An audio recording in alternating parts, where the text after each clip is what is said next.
శ్రీ పితామహ పత్రిసారి యొక్క దివ్య చైతన్యంతో కనెక్ట్ అవుతూ జగద్గురువైన శ్రీకృష్ణ పరమాత్మ యొక్క శక్తి స్థితి జ్ఞానాలను తీసుకుంటూ శివపార్వతుల తత్వానికి కనెక్ట్ అయ్యి మనము ఓషో మాస్టర్ది విజ్ఞాన భైరవ తంత్రం నుంచి గొప్ప అద్భుతమైన శ్వాస పద్ధతులు యోగ పద్ధతులు తంత్రం గురించి నేర్చుకుంటున్నాం మాస్టర్స్. శ్వాస విశ్వానికి ఓ వారధి. మనం ఇప్పుడు సూత్రాల్లోకి ప్రవేశించేస్తున్నాం మాస్టర్స్. తేజస్వరూపిణి ఈ అనుభవం ఉదయించవచ్చు రెండు శ్వాసల మధ్యలో, ఉచ్ఛ్వాసానికి తర్వాత నిశ్వాసానికి ముందర పరమప్రాప్తం. 2. శ్వాస క్రింద నుండి పైకి మళ్ళుతున్నప్పుడు, మళ్ళీ పైనుంచి క్రిందికి వెనుతిరుగుతున్నప్పుడు ఈ రెండు మళ్ళింపుల్లోనూ ప్రాప్తించుకో. లేదా లోపలికొచ్చే శ్వాస బయటికి వెళ్ళే శ్వాసలు విలీనం అయిపోయినప్పుడు ఆ క్షణంలో శక్తి విహీనము శక్తిభరితము అయిన కేంద్రాన్ని సృజించు. 4. లేదా శ్వాస అంతా వెళ్ళిపోయి మరి బయటే స్వయంగా ఆగిపోయి ఉన్నప్పుడు, లేదా శ్వాస అంతా లోపలికొచ్చి ఆగిపోయి ఉన్నప్పుడు ఆ విశ్వ విరామంలో మానవుడి చిరు ఆత్మ అయిపోతుంది మాయం. మాలిన్యం ఉన్న మానవులకు మాత్రం ఇది మహా కష్టం. అలాగా 4 సూత్రాలని అందించారు. సత్యం ఎప్పుడూ ఉంది ఇక్కడే, ఇప్పటికే అది ఉంది ఇక్కడ. భవిష్యత్తులో ఎప్పుడో పొందబడేది ఏదో కాదు అది. మీరు సత్యము ఇప్పుడే ఇక్కడే ఉన్నారు కాబట్టి అది సృష్టించుకోవలసిందో పరినిర్మించుకోవలసిందో అన్వేషించుకోవలసిందో కాదు. ఈ విషయాన్ని అర్థం చేసుకోండి స్పష్టంగా. అప్పుడు ఈ తంత్రాలు కూడా ఉంటాయి గ్రాహ్యంగా సులభ సాధ్యాలుగా మారిపోతాయి అన్నమాట. మనస్సు కోరికలను కోరుకుంటూనే ఉంటున్న ఒక యంత్రాంగం. మనస్సు ఉంటుంది ఎప్పుడు కోరికలోనే, ఎప్పుడు దేన్నో కోరుకుంటూనే ఉంటుంది, ఏదో కావాలని అడుగుతూనే ఉంటుంది. ఆ వాంఛిత వస్తువు ఎప్పుడూ ఉంటుంది భవిష్యత్తులోనే. మనస్సు పట్టించుకోదు వర్తమానాన్ని. అవును, ఎప్పుడు భవిష్యత్తులోనో లేకపోతే గతంలోనో ఉంటుందన్నమాట. ఈ క్షణంలో మనస్సుకు చలించే సామర్థ్యం లేదు. అంటే వర్తమాన క్షణంలో మనసు కదలదు. ఈ క్షణంలో మనస్సుకు తావుండదు. మనసు చలించాలంటే దానికి భవిష్యత్తు కావాలి. మనస్సు గతంలోకి భవిష్యత్తులోకి మాత్రమే చలించగలుగుతూ ఉంటుంది, కదులుతూ ఉంటుంది అనమాట. భవిష్యత్తులోకో లేకపోతే గతంలోకో అలాగా తిరుగుతూ ఉంటుంది. అది చలించదు వర్తమానంలో. వర్తమాన క్షణంలో ఆ క్షణంలో ఉన్న వర్తమానంలో మాత్రం అస్సలు చలించదు. వర్తమానంలో దానికి చలించేందుకు తావే లేదు. సత్యం ఉంది ఈ క్షణంలో, సత్యం మాత్రం ఆ క్షణంలో ఉంటుంది. మనసు ఎప్పుడు ఉంటుంది గతంలోనో భవిష్యత్తులోనో. కాబట్టి మనసు సత్యము ఎప్పటికీ కలుసుకోలేవు. మనసేమో వర్తమానంలో ఉండదు, వర్తమానంలో లేకపోతే సత్యం ఉండదు. అందుకని రెండు ఎప్పటికీ కలుసుకోవన్నమాట. కానీ మనసు సత్యాన్వేషణకు ఉపక్రమించింది అంటే ఆ ప్రయత్నమే ఉంటుంది అర్థం లేకుండా. ఎందుకంటే సత్యం ఎప్పుడు ఇప్పుడే ఉంటే మనసు ఎప్పుడు అక్కడే ఉంటుంది కనుక వాటి కలయికే ఉండదు. కాబట్టి ఈ మొదటి విషయాన్ని అర్థం చేసుకోండి. మీరు సత్యాన్ని అన్వేషించలేరు. దాన్ని మీరు గుర్తుపట్టవచ్చు కానీ దాన్ని అన్వేషించలేరు అన్నమాట. స్వయంగా ఆ అన్వేషణే అయిపోతుంది ప్రతిబంధకంగా. ఏ క్షణంలో అన్వేషణకు మీరు ఉపక్రమిస్తారో ఆ క్షణంలోనే వర్తమానానికి దూరమైపోయి మీరుంటారు. మీకు మీరే దూరమైపోయి. ఎందుకంటే ఎప్పుడు వర్తమానాల్లోనే మీరుంటారు కాబట్టి.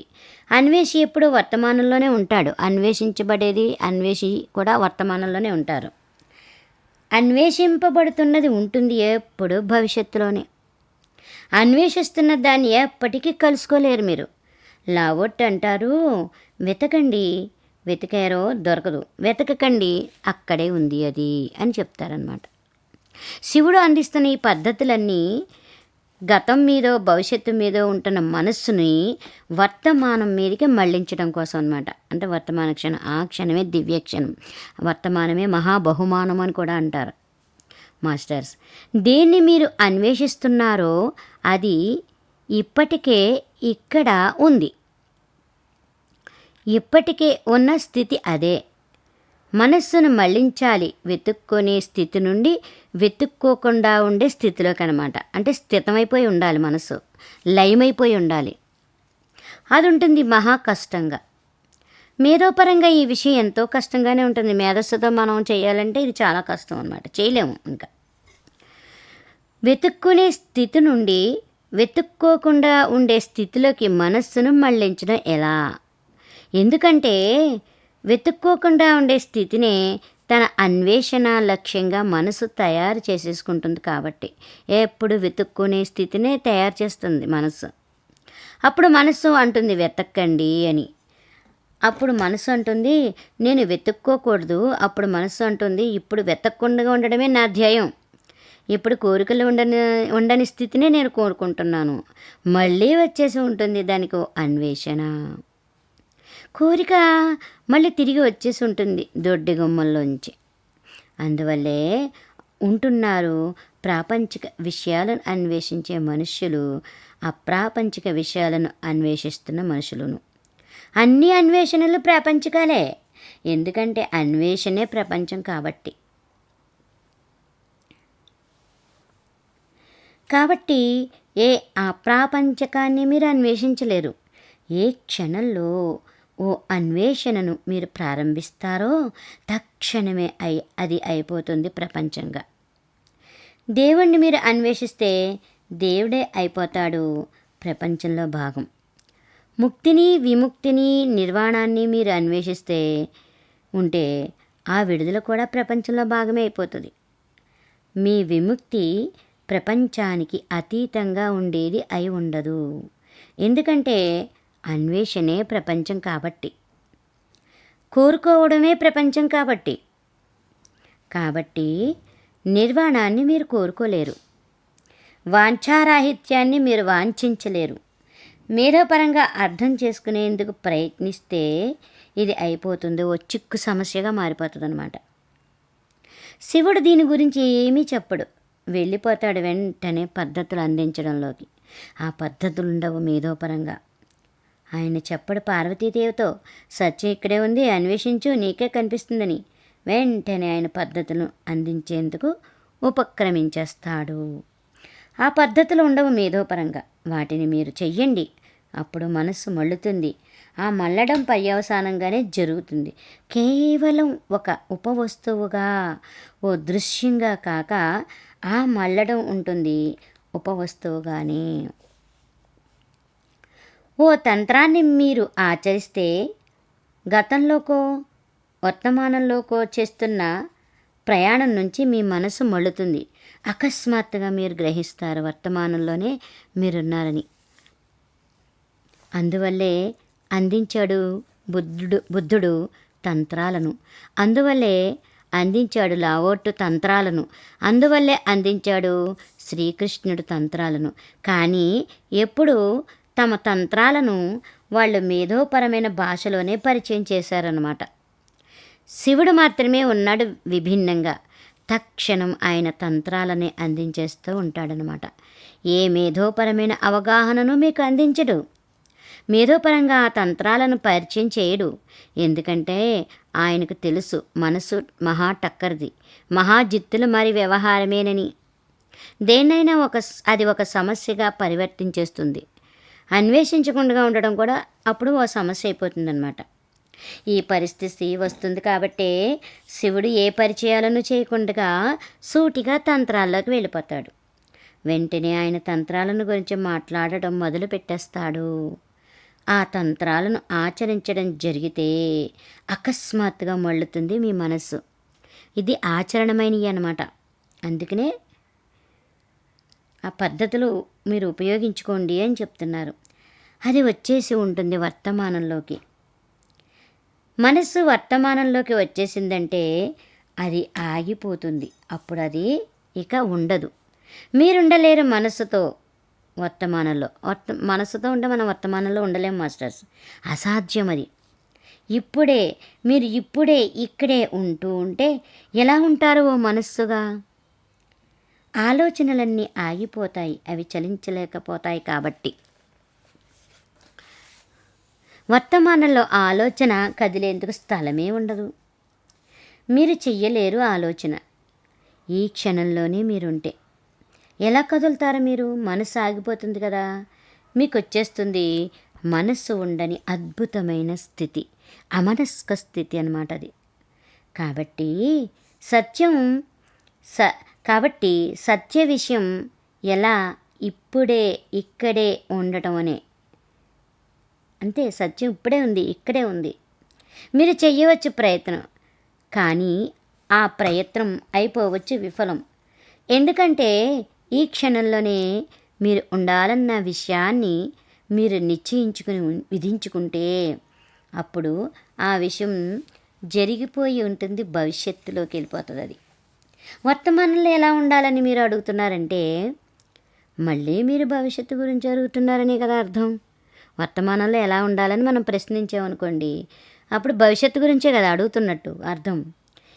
ఈ క్షణం గడిచిపోతూ ఉంటుంది మీ ప్రశ్నతోటే. ఎలా ఉండాలి ఈ క్షణపు వర్తమానంలో? ఎలా ఉండాలి ఇక్కడే ఇప్పుడే అనే ఆలోచనతోనే ఈ క్షణం గడిచిపోతుంది కూడా.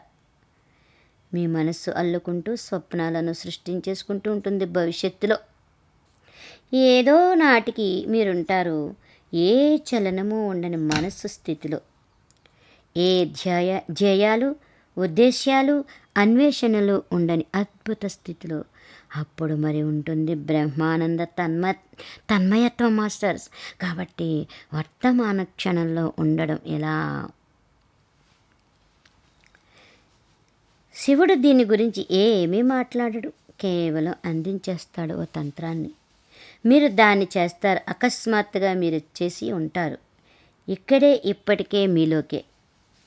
మరి మీ ఈ క్షణంలో ఇప్పుడు ఇక్కడ మీ ఉనికి ఉండడమే సత్యం.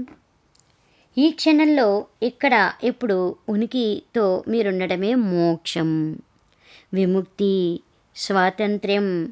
మరి ఈ క్షణంతో ఇప్పుడిక్కడ ఉనికితో మీరుండడమే నిర్వాణము. మొదటి 9 తంత్రాలు కూడా శ్వాసకు సంబంధించినవే ఉంటాయన్నమాట.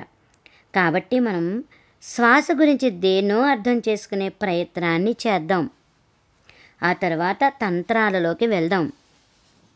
జన్మించిన తొలి క్షణం నుండి మరణించబోయే చివరి క్షణం దాకా నిరంతరంగా మనం శ్వాసిస్తూనే ఉంటాం కదా. ఈ 2 బిందువుల మధ్య అన్ని విషయాలు అయిపోతూ ఉంటాయి పరివర్తితం. సర్వస్వంలోనూ సంభవిస్తూనే ఉంటుంది పరివర్తనం. ఏదీ ఉండదు సమానంగా నిలకడగా అన్నమాట. పుట్టుక చావుల మధ్య నిరంతర స్థిరతతో శ్వాస మాత్రమే ఉంటుంది.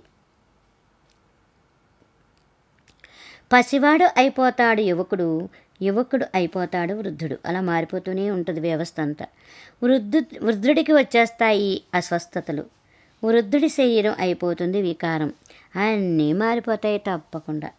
ఆ మనిషి ఉంటాడు సంతోషంగా, దుఃఖంతో, బాధలు పడుతూ అన్నీ మారిపోతాయి. కానీ ఏ మార్పులు జరుగుతూ ఉన్నా ఈ 2 బిందువుల మధ్య మనిషి శ్వాసిస్తూనే ఉండాలి.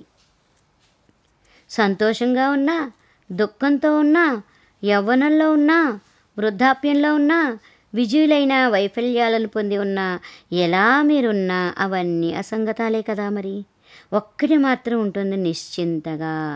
ఉద్భవించిన క్షణం నుండి ఉడిగిపోయే క్షణం దాకా మీరుండాలి విధిగా శ్వాసిస్తూనే.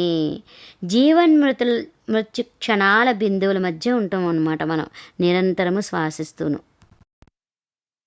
శ్వాస జరుగుతూనే ఉంటుంది నిరంతర ప్రవాహంగా. మధ్యలో ఏ విరామాలు ఉండడానికి అవకాశాలే ఉండవు. ఒక్క క్షణం శ్వాసించడాన్ని మీరు విస్మరించినా ఆ తర్వాత ఇక మీరుండరు. అందువల్లే శ్వాసక్రియ మీ అదుపులో ఉండదు. అది మీ కర్తవ్యంగా ఉండి ఉంటే అప్పుడు అది మహా కష్టంగా అయిపోయి ఉండేది. ఎవరో ఒక్క క్షణం శ్వాసించే పనిని మర్చిపోవచ్చు, ఆ తర్వాత ఏమి చేసేందుకు ఉండదు కదా. ఎవరో కాబట్టి నిజంగా మీరు శ్వాసించడమే లేదు, ఎందుకంటే శ్వాసించేందుకు మీరు ఉండక్కర్లేదు కాబట్టి. గాఢ నిద్రపోతూ మీరుంటారు, అయినా శ్వాసక్రియ జరుగుతూనే ఉంటుంది. మీరుండరు స్పృహతో, అయినా శ్వాసక్రియ జరుగుతూనే ఉంటుంది. మీరు ఉంటారు ఇంద్రియాలు స్తంభించిన కోమా స్థితిలో, అయినా శ్వాసక్రియ జరుగుతూనే ఉంటుంది. మీ ప్రమేయం ఉన్నా లేకపోయినా శ్వాసక్రియ నిరంతరంగా జరుగుతూనే ఉంటుంది కదా. మీ వ్యక్తిత్వ పరినిర్మాణంలో ప్రాధాన్యత వహించే శరీర వ్యవహార యంత్రాంగాల్లో శ్వాసక్రియ కూడా ఒకటి. అదే మొదటి విషయం. జీవించడానికి మహామౌలికంగా అత్యావశ్యకమే ఉంటున్న విషయం ఇదనమాట. ఇదే రెండవ విషయం కూడా. శ్వాసక్రియ ఉండకపోతే మీరుండరు జీవించి. కాబట్టి జీవించి ఉండడం అన్నా శ్వాసిస్తూ ఉండడం అన్నా ఒకటే అర్థం. శ్వాసక్రియే జీవిత యంత్రాంగం. జీవితానికి శ్వాసక్రియతోనే ప్రగాఢ సంబంధం అన్నమాట. అందువల్లే భారతదేశంలో మేము శ్వాసనే ప్రాణం అంటున్నాం. ఈ రెండిటికి ఒక్కటే పదం, రెంటిని ఒకే పేరుతో పిలుస్తాం అన్నమాట. ప్రాణం అంటే జీవధృతి, సజీవకత్వం అన్నమాట. మీ జీవితం మీ శ్వాసే. మూడవది, మీ శ్వాసే మీకు మీ శరీరానికి వారధి అన్నమాట. నిరంతరంగా శ్వాసే మిమ్మల్ని మీ శరీరంతో కలిపి ఉంచుతుంది. మీకు మీ శరీరానికి మధ్య వంతెనగా ఉంటుంది, కలుపుతుంది. మిమ్మల్ని మీ శరీరాన్ని మీ శరీరంతో సంబంధించే మిమ్మల్ని ఉంచుతోంది. శ్వాసే మీకు విశ్వానికి మధ్య ఉన్న వారధి కూడా. విశ్వమే మీకు లభించింది శరీరంగా, ఎస్, అదే ఉంటుంది మీకు అత్యంత సామీప్యంలో. మీ శరీరం ఉంటుంది విశ్వంలో భాగమై. మీ శరీరంలో ఉన్న సర్వస్వము విశ్వంలోని భాగాలే మాస్టర్స్. అందుకే దేహము దేవాలయము మాస్టర్స్. మీ శరీరంలోని ప్రతి కణము, ప్రతి అణువు కూడా ఈ విశ్వానికి సంబంధించినవి. పిండంలో ఏదైతే ఉందో, అండంలో ఏదైతే ఉందో పిండంలో అదే ఉంది, బ్రహ్మాండంలో కూడా అదే ఉంది అంటారు కదా, అదనమాట. విశ్వానికి అతి సామీప్యపు సారూప్యతతోనే మీ శరీరం ఉంటుంది. దీనికి శ్వాసే వారధి. ఆ వారధి కూలిపోతే మీరుండరు శరీరంలో. ఆ వారధి విధ్వంసం అయిపోతే మీరుండరు విశ్వంలో. మీరు వెళ్ళిపోతారు ఏ అజ్ఞానపు పరిధిలోకో. అప్పుడు మీరు కాలంలోనూ ఉండరు, స్థలంలోనూ ఉండరు. కాబట్టి మూడవ విషయం, శ్వాసే ఉంటుంది వారధిగా మీకు విశ్వానికి మధ్య, అంటే కాలానికి మీకు మధ్య, స్థలానికి మీకు మధ్య. చూడండి, శ్వాసకు అంత ఇంపార్టెంట్. శ్వాసక్రియ అందువల్ల మహాప్రాముఖ్యతను సంతరించుకుంటుంది. కాబట్టి మొదటి 9 తంత్రాలు శ్వాసక్రియకు సంబంధించినవి ఉంటాయి. శ్వాసతో మీరు ఏమైనా చేయగలిగారంటే అకస్మాత్తుగా మీరుంటారు వర్తమాన క్షణంలో. శ్వాసతో దేన్నైనా మీరు చేయగలిగారంటే మీరు చేరుకుంటారు జీవితం మూలాల్లోకి. శ్వాసతోనే మీరేం చేయగలిగినా కాలానికి స్థలానికి అతీతులై మీరుంటారు. శ్వాసతో మీరు ఏదో చేయగలిగితే మీరుంటారు ఈ ప్రపంచంలోనే ప్రపంచానికి అతీతంగా కూడా ఉంటామన్నమాట. శ్వాసకు 2 బిందువులు ఉంటాయి. ఎక్కడ శరీరాన్ని విశ్వాన్ని ముట్టుకుంటుందో అదేమో తొలి బిందువు అన్నమాట. ఎక్కడ మిమ్మల్ని విశ్వానికి అతీతాన్ని సృజిస్తుందో అది 2వ బిందువు. మనకు శ్వాసలో ఒక భాగాన్ని గురించి మాత్రమే తెలుసు. విశ్వంలోకి అది ప్రవేశిస్తున్నప్పుడు, శరీరంలోకి అది ప్రవేశిస్తున్నప్పుడు మాత్రమే తెలుసు మనకు. కానీ అది ఎప్పుడూ కదులుతూనే ఉంటుంది. శరీరం నుండి అశరీరంలోకి, అశరీరం నుండి శరీరంలోకి, అంటే లోపలికి బయటికి. ఈ 2వ బిందువు గురించి మనకు తెలియదు. ఆ బిందువుని గురించిన ఎరుక మీలో ఏర్పడిందంటే ఆ వారధి మరో భాగాన్ని ఎరుకపట్టారంటే ఆ వారధి మరో ధృవాన్ని మీరు గ్రహించగలిగారంటే హఠాత్తుగా మీరు పరివర్తితులు అయిపోతారు. ప్రవాసం చేసేసి ఉంటారు మరో విభిన్నంలో పరిధిలోకి. కానీ గుర్తుంచుకోండి, శివుడు చెబుతున్నది యోగం గురించి కాదు, ఆయన మాట్లాడుతున్నది తంత్రం గురించే. యోగం కూడా శ్వాసతోనే పనిచేస్తుంది. కానీ శ్వాసతో యోగం చేసే పని, తంత్రం చేసే పని ఉంటాయి. మౌలికంగా విభిన్నంగానే ఉంటాయన్నమాట అవి. మీ శ్వాసను మీరు క్రమబద్ధీకరించుకోగలిగారంటే మీ ఆరోగ్యము అభివృద్ధి చెందుతూ ఉంటుందన్నమాట. అంటే అనారోగ్య సమస్యలన్నీ పోగొడుతూ ఉంటుంది. మీ శ్వాసను మీరు క్రమబద్ధీకరించుకోగలిగారంటే, శ్వాస రహస్యాలను మీరు తెలుసుకోగలిగారంటే మీ ఆయుష్ పెరుగుతుంది. మీరు మరింత ఎక్కువ కాలం జీవిస్తారు. మీరుంటారు బలంగా, మీరుంటారు శక్తితో నిండి, మీరుంటారు ఎంతో సజీవంగా, యవ్వనంతో తాజాగా ఫ్రెష్గా ఉంటామన్నమాట. కానీ తంత్రానికి దాంతో సంబంధం లేదు. తంత్రం దాన్ని ఏ మాత్రము పట్టించుకోదు. తంత్రం శ్వాస క్రమబద్ధీకరణను ఏ మాత్రము పట్టించుకోదు. ఉపయోగించుకుంటుంది శ్వాసను ఓ పద్ధతితో అంతర్ముఖం అయ్యేందుకు, అంతరం వైపుకు మళ్ళేందుకు అన్నమాట. ఓ మనిషి ఏ ప్రత్యేక శ్వాసించే విధానాన్ని అభ్యాసం చేయకూడదు, ఏ ప్రత్యేక శ్వాస పద్ధతిని అభ్యసించకూడదు, ఏ ప్రత్యేక శ్వాసించే శృతులను అభ్యాసం చేయకూడదు. ఇవేమీ చేయకూడదు. శ్వాసను ఉన్నది ఉన్నట్లుగానే స్వీకరించాలన్నమాట. శ్వాసిస్తున్నప్పుడు నిర్దిష్ట బిందువుల గురించిన ఎరుకను సంతరించుకోగలిగేలా తయారైతే చాలు. నిర్దిష్ట బిందువులు ఉన్నాయి, కానీ వాటిని గురించిన ఎరుక మనకి లేదన్నమాట. మనం శ్వాసిస్తూనే ఉన్నాము, శ్వాసించబోతూనే ఉంటాము, శ్వాసిస్తూనే మనం జన్మించాము, అలాగే శ్వాసిస్తూనే మనం మరణిస్తాం.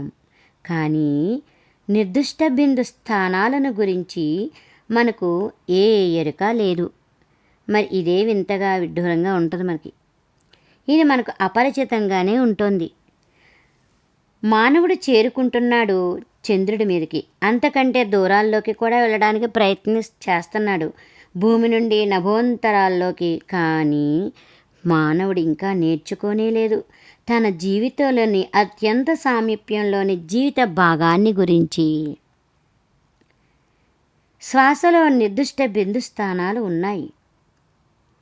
వాటిని ఇప్పటిదాకా ఎప్పుడూ మీరు గమనించనే లేదు. ఆ బిందు స్థానాలే ద్వారాలు, వైకుంఠ ద్వారాలు. మీకు మహా సామీప్యంలోనే ఉంటున్న ద్వారాలు. ఆ ద్వారాల్లోంచే మీరు చేరొచ్చు విభిన్న ప్రపంచాలలోకి.